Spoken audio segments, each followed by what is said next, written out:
Bonjour à toutes et à toutes. Aujourd'hui, je vais pas faire la sculpture d'un animal éteint, ça ce sera pour demain. Et pour ceux qui se demandent, ce sera un dinosaure. Aujourd'hui, je vais vous parler de la sortie que j'avais faite au Muséum d'Histoire naturelle de Paris. Ici, on est dans la partie paléontologie, c'est-à-dire la partie qui est consacrée aux espèces disparues, c'est-à-dire qu'on n'a jamais croisé ou qu'on croisera certainement jamais. Avec des animaux qui viennent du Paléozoïque, comme ici. Ça, c'est un Eriops, un amphibien primitif, si vous voulez. Mais également, par exemple, du placoderme.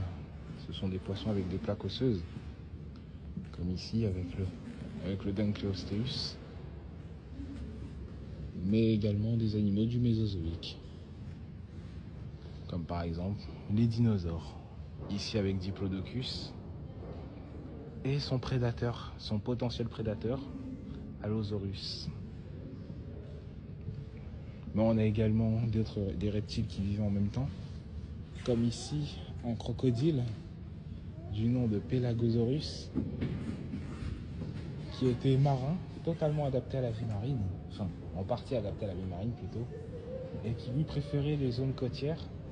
Mais on a également du reptile marin, comme ce Cryptoclédus, qui est en gros font partie d'un groupe très connu qu'on appelle les plésiosaures, et qui eux ont dominé quasiment tout le Mésozoïque en même temps que les dinosaures, sauf qu'eux vivaient dans l'eau, tandis que les dinosaures avaient colonisé la terre ferme.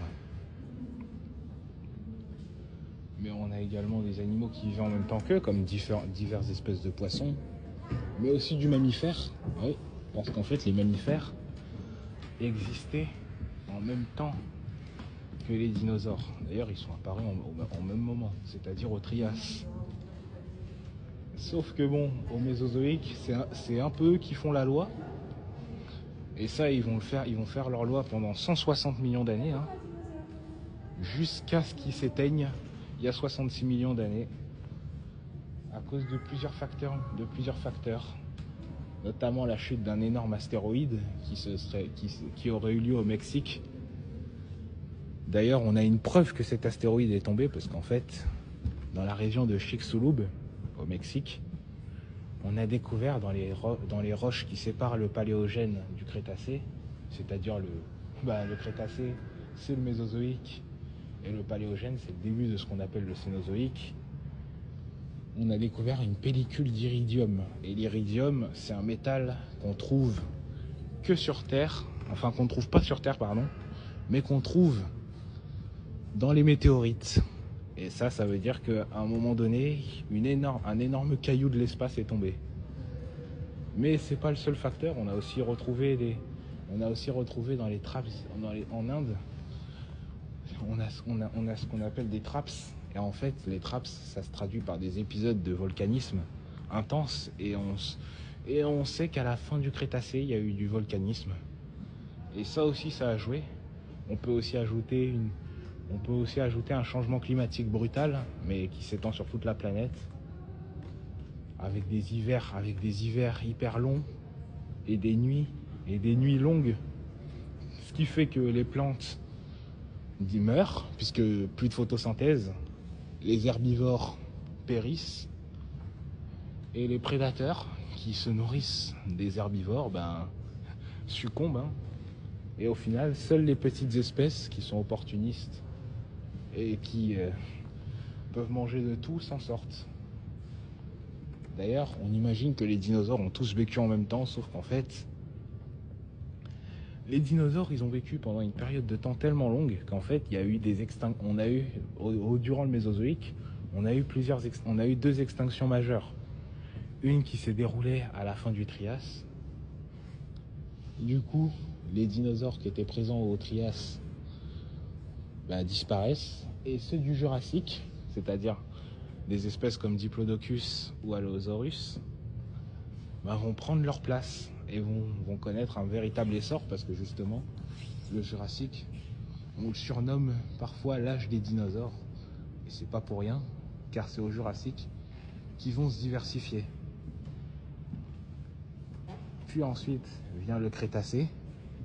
Les dinosaures sont toujours aussi nombreux, et on a de nouvelles espèces qui apparaissent. Comme par exemple les droméosaures. Comme ici avec ce droméosaure qui est d'une espèce inconnue.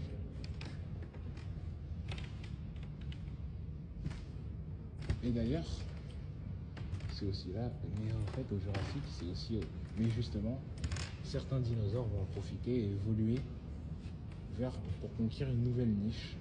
Et c'est comme ça que naît la branche des oiseaux, qui d'ailleurs remonte au Jurassique. Et oui, les oiseaux, ce sont des dinosaures. En fait, ils sont issus des théropodes, c'est-à-dire les dinosaures qui sont majoritairement carnivores, hein, et bipèdes, même si bon, ils ne le sont pas tous. Et en fait, tu as certains oiseaux, tu as certains dinosaures qui vont évoluer vers le vol, ou alors qui vont conquérir la terre ferme, qui vont rester sur la terre ferme, mais qui vont engendrer une nouvelle lignée qui, elle, va en partie passer l'extinction, parce qu'il y a certains oiseaux qui n'ont pas survécu à la crise Crétacé-Paléogène. Et celles qui ont survécu vont engendrer les espèces qu'on connaît aujourd'hui. Donc quand on dit que les dinosaures ont disparu, en fait c'est faux. C'est en partie faux parce qu'en fait les oiseaux sont des théropodes. Donc en fait le règne des dinosaures ne s'est pas achevé il y a 66 millions d'années, mais il continue depuis 66 millions d'années. Enfin depuis 240 millions d'années, pardon.